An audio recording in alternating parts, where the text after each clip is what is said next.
عزیز طلباء، ہم نے کل 12ویں کے نئے نصاب کا تیسرا سبق شال کا مطالعہ کیا تھا۔ شال ایک افسانہ ہے جس کے مصنف علی عباس حسینی صاحب ہیں۔ کل ہم نے پہلے پیج صفحہ نمبر 15 کا مطالعہ کیے تھے۔ آج ہم اس سے آگے اس سبق کو مکمل کریں گے۔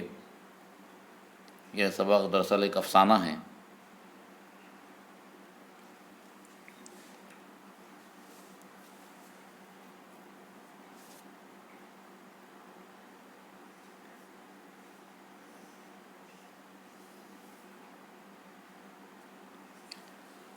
حمیدہ کو ویسے ہی صاف ستھری بے شکن لا کر واپس کر دوں گا جیسی کہ وہ حمیدہ کے ہاتھوں سے مجھے ملی ہے۔ اس نے پورے سفر میں اس لیے شال نہیں اوڑھی۔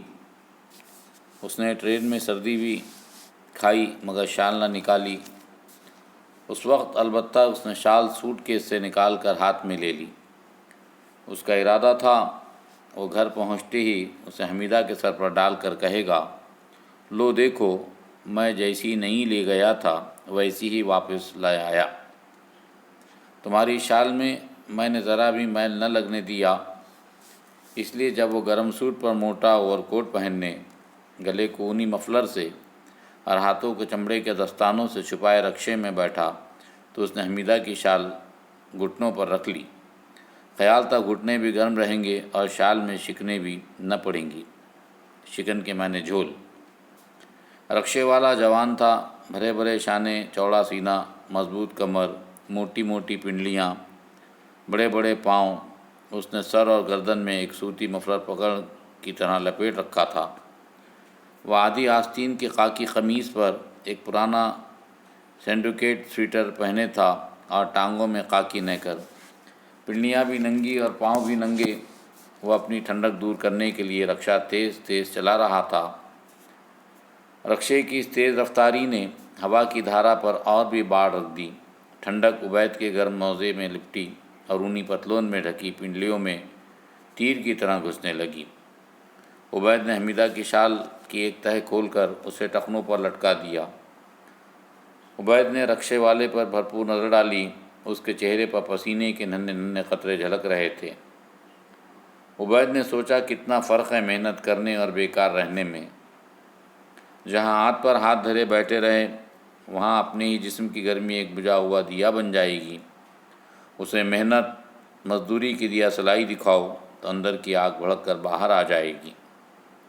پھر نہ لحاف کی ضرورت نہ کسی شال کی۔ اس نے پوچھا، کہاں کے رہنے والے ہو؟ وہ بولا، گونڈہ ضلع۔ عبید نے مسکرا کر پوچھا، مہریہ ہے؟ رکشے والے نے گردن پھرا کر دیکھا اور کہا، ارے پتنی اور بالک نہ ہوں تین تو ایسی سردی مار رکشہ چلائے۔ عبید نے اور کریدا، یہی ہیں شہر میں۔ وہ بولا، نہ ہیں صاحب، اپنا دیس میں۔ عبید نے کہا، جب ہی رکشے والا اس جب ہی کا طنز تو کیا خاک سمجھتا مگر گنگنا لے گا، نین لڑی ہیں تو منوما کھٹک ہوئی بے کری۔ عبید نے ہنس کر کہا، اچھا تم فلم دیکھنے کے بھی شوقین ہو؟ وہ بولا، کبو کبو نواب صاحب، سال 6 مہینہ میں۔ عبید جھنجلا اٹھا۔ نہ جانے کیوں یہ ساری پردیسی لکھنؤ کے ہر سفید پوش کو نواب پکارنے لگتے ہیں۔ وہی جو محنت و مزدوری سے عاری ہیں، وہی بیکاروں کی خاص جماعت، وہی پدرم سلطان بود کہہ کر اکڑنے وکڑنے والے اپاہج۔ وہ کیوں ان میں شمار کیا جائے؟ وہ تو صبح سے شام تک اپنی جوتا سازی کے کارخانے میں جان کھپاتا، 25-30 کاریگروں کے کام کی نگرانی کرتا، دھوپ لو اور سردی پانی میں دکان دکان پھر کر سامان خریدتا اور آرڈر حاصل کرتا۔ اس طرح خون پسینہ ایک کرتا تب جا کر 4 پیسے آتے۔ عبید اسی پیچ و تاب کھاتا رہا کہ نم ہوا کے دوش پر کہیں دور سے ایک دل دوز کراہ سنائی دی۔ کراہنے والا کچھ منمنا بھی رہا تھا مگر صاف نہیں سنائی دے رہا تھا۔ پھر بھی آواز میں انسانی دل کے لیے ایک ناقابل برداشت درد تھا۔ سینوں کو برما دینے والا، آنکھوں میں مرچی لگا دینے والا۔ عبید نے گھبرا کر رکشے والے سے پوچھا، ارے یہ کون کرا رہا ہے بھائی؟ اس نے رکشہ دھیما کر کے آستین سے منہ کا پسینہ پونچھتے ہوئے کہا، وہ ایک پگلی ہو صاحب، وہ ایک چھوٹا بالک چھاتی سے لگائے سڑک پر پڑل ہو، بس ہرو کھیت چیکھت ہو، ارے مور بالک کا بچا لیو، ای سردی سے مرت ہو، 2 دن سے سڑک پر پڑ چیکت ہو۔ عبید نے تعجب سے پوچھا، ارے تو اتنے بڑے شہر میں کس اللہ کے بندے نے اسے کوئی رضائی یا کمبل نہ اڑا دیا؟ وہ بولا، ہما سما جے کے پاس رضائی کمبل ہوئی، وہ کھود اوڑی کے پگلی کو دے ہے۔ عبید نے کہا، ارے تو کیا ہمارے شہر کے رئیس، امیر، سیٹھ، ساہوکار سب مر گئے؟ اس نے رکشہ روک کر بڑے زور سے کھنکار کر سڑک پر تھوکا، پھر بولا، جی نواب صاحب، بڑا لوگ موٹر میں سیسا چڑھائے پوں پوں کرت سن سن نکل جاتا ہے، وہ کاہے کا پگلی کی اور دیکھن، وہ اپن 200-250 کا کمل پگلی پر دہین آپوں کا بات کہت ہن نواب صاحب۔ اور اس نے پھر رکشہ تیز چلانا شروع کیا۔ آواز اب بالکل صاف صاف سنائی دینے لگی، ارے بھگوان کے نام پر بچا لو اس بالک کو، کوئی وستر اس کو اڑا دو، مر رہا ہے یہ سردی سے، آہ بھگوان، کیا اس پرتھوی پر کہیں دیا نہیں؟ عبید نے دیکھا پگلی فٹ پاتھ پر پڑی ہے، بس ایک چھوٹی سی دھوتی لپٹی ہے، اس کا ایک کونا پیٹ پر پڑا ہے، اس چیتڑے میں سے ایک بچے کا سر دکھائی دے رہا ہے، پگلی کے بال مٹی میں اٹے ہیں، اس کی آنکھیں بند ہے اور وہ کرراہے جا رہی ہے۔ آہ آہ بھگوان، کیا کہیں، دیا نہیں۔ عبید کے جسم میں بجلی کا کرنٹ سا دوڑ گیا، دل و دماغ جھنجھنا اٹھے، اور اس طرح کانپا کہ گھٹنے پر رکھی شال پھسل کر اس کے جوتے پر آ رہی۔ وہ اسے جھک کر اٹھاتے اٹھاتے بے ساختہ چیخ اٹھا، روکو رکشہ!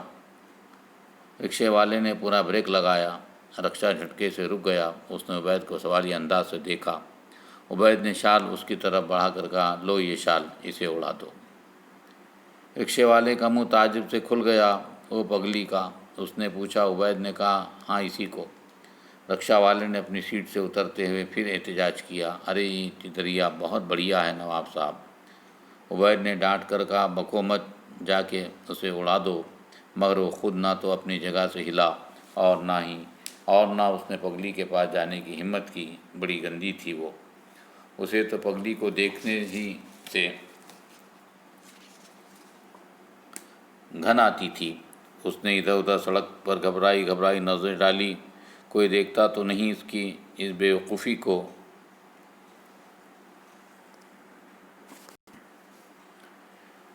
گھن آتی تھی، اس نے ادھر ادھر سڑک پر گھبرائی نظر ڈالی، کوئی دیکھتا تو نہیں اس کی اس بے وقوفی کو۔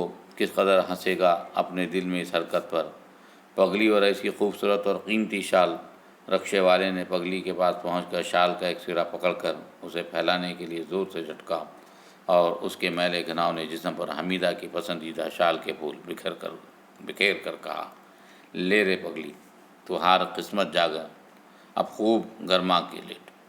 پگلی نے شال کی سسراہٹ جسم پر محسوس کی، خون کبوتر آنکھیں کھول کر رکشے والے کو دیکھا، دانت نکال کر اس طرح مسکرائی کہ چہرہ اور بھی ڈراؤنا ہو گیا۔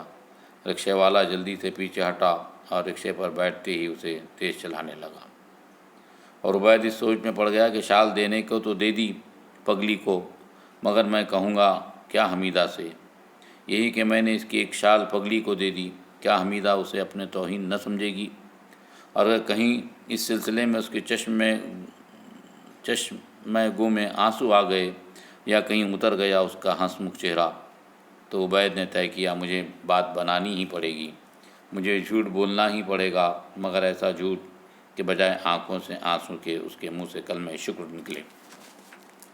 حمیدہ نے میاں کا بڑی گرم جوشی سے استقبال کیا، اسے اوور کوٹ اتارنے میں مدد دی، دہکی ہوئی انگیٹھی اس کے پاس لا کر رکھ دی، گرم پانی سے ہاتھ منہ دھونے کا انتظام کیا، جلدی کھولتی ہوئی چائے تیار کرا کے پلائی۔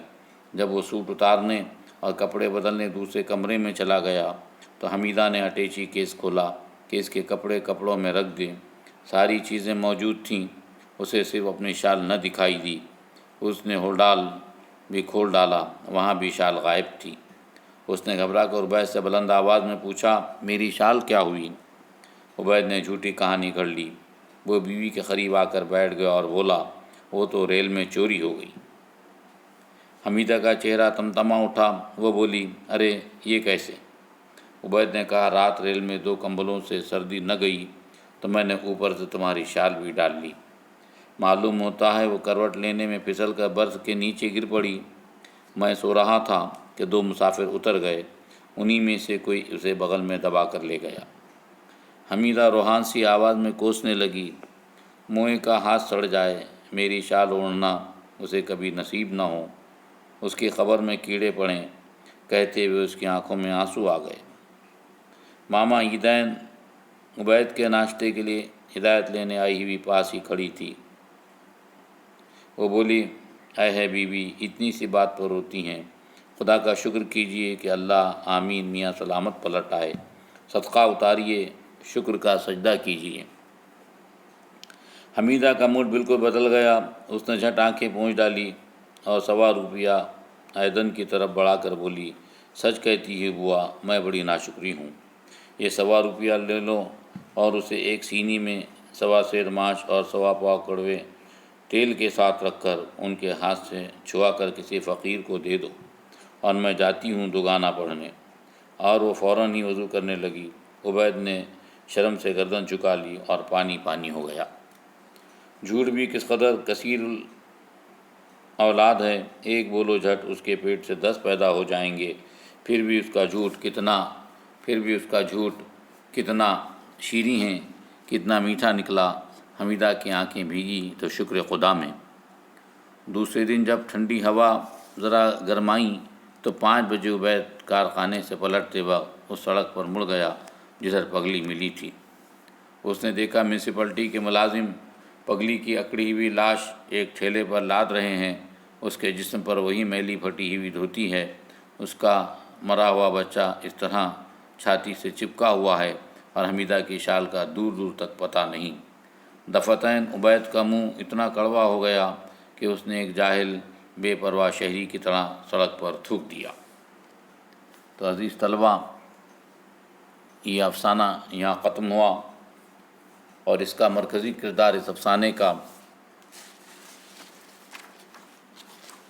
علی عباس حسینی نے یہ بتایا کہ جھوٹ بری بات ہے، لیکن بحالت مجبوری جس جھوٹ کو مصنف نے یہاں پر استعمال کیا، برتا ہے، اور کس طرح اس کو نئے انداز میں پیش کیا۔ دراصل یہ افسانوی ادب ہے، اس میں اس طرح کی مثالیں آتی رہتی ہیں۔ آپ طلباء سے گزارش ہے کہ اس کو اپنے طور پر کم از کم 3 مرتبہ اس سبق کو اپنے زبان سے دہرائیں، اور مشکل الفاظ کے معنی فیروز اللغات سے تلاش کریں، تاکہ آپ کے اندر خود آموزی کی صلاحیت پیدا ہو۔